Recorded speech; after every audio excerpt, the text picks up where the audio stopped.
আপনারা জানেন দীর্ঘ 16টি বছর এদেশের মানুষ আওয়ামী নির্যাতনে নিষ্পেষণে নিষ্পেষিত ছিল, মানুষের মানবিক অধিকার লুণ্ঠিত করেছিল। অত্যাচার নির্যাতনে নিষ্পেষিত মানুষগুলো যখন হৃদয়ের হাহাকার এবং আকুতি রব্বুল আলামিনের কাছে পৌঁছেছিল, রব্বুল আলামিনের ওয়াদা অনুযায়ী, নির্দেশনা অনুযায়ী রব্বুল আলামিন আমাদেরকে একটি সুন্দর পরিবেশ দান করেছেন।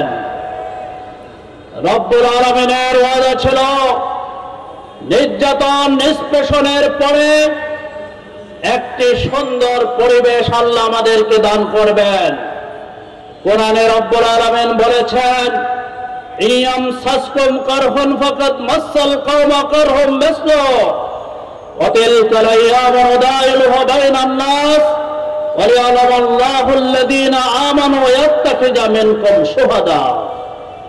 আমি কখনো তোমাদেরকে সহজ পরিবেশ দিয়ে থাকি, আবার কখনো তোমাদেরকে কঠিন পরিবেশ দিয়ে থাকি।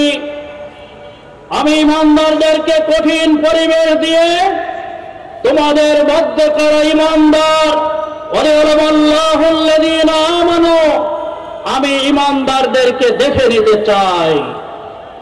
সংগ্রামে উপস্থিতি শুধু তাই নয়, এই কঠিন পরিবেশ দিয়ে রব্বুল আলামিনের পছন্দ ছিল ওয়ালিয়ালামাল্লাহু আল্লাযীনা আমানু ওয়া ইয়াত্তাখিযা মিনকুম শুহাদা, তোমাদের মধ্যে কিছু লোককে শহীদ হিসাবে, সত্যের সাক্ষী হিসাবে গ্রহণ করতে চাই।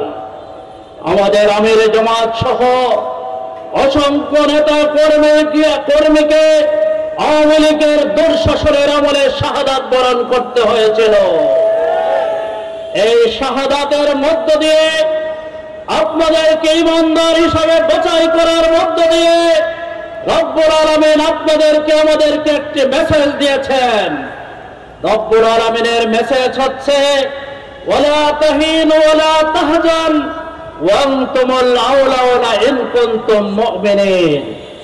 তোমরা হতাশ হও না, তোমরা নিরাশ হও না, তোমরাই বিজয়ী হবে যদি তোমরা মুমিন হয়ে থাকো।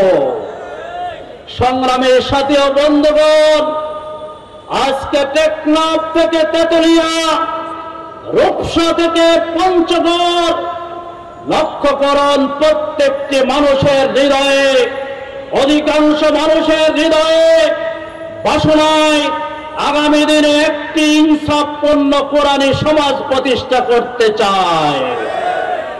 বাংলাদেশ জামাত ইসলামী সেই কোরআনী সমাজ প্রতিষ্ঠার নেতৃত্ব প্রদান করবে।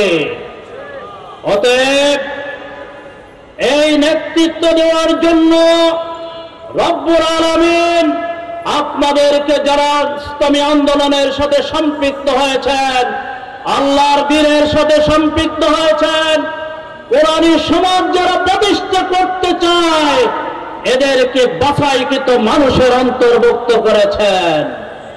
রব্বুল আলামিন বলেছেন, কুনতুম খায়রা উম্মাত উখরিজাত লিন-নাস তা'মুরুনা বিল মা'রুফ ওয়া তানহাউনা আনিল মুনকার ওয়া তু'মিনুনা বিল্লাহ।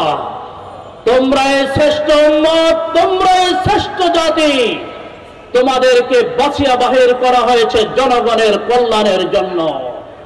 সংগ্রামে উপস্থিতি, কমিশনারের কার্যালয়ের 47টি কল্যাণমূলক কাজ, এদেশের সংসদের কল্যাণমূলক কাজগুলো পরিচালনা করার জন্য এই শ্রমজীবী মানুষদেরকে, এই 15 আসনের 16 আসনের মানুষদেরকে রব্বুল আলামিন বাছাইয়ের অন্তর্ভুক্ত করতে চায়। আসুন আগামী দিনে এই বাছাইকৃত মানুষগুলোকে দিনের পথে, ইসলামের পথে নিয়ে এসে ইমানের দায়িত্ব পালন করার জন্য উদ্বুদ্ধ করে আগামী দিনে একটি কোরআনী সমাজ প্রতিষ্ঠা করবে ইনশাআল্লাহ। এই কোরআনী সমাজ প্রতিষ্ঠার পিছনে যারা অন্তরায় হয়ে কাজ করবে, যারা অপবাদ রচনা করবে, যারা কুৎসা রচনা করবে, তাদেরকে সতর্কভাবে বলতে চাই, নিজের মুসলমানিয়তটুকু বজায় রাখতে হবে।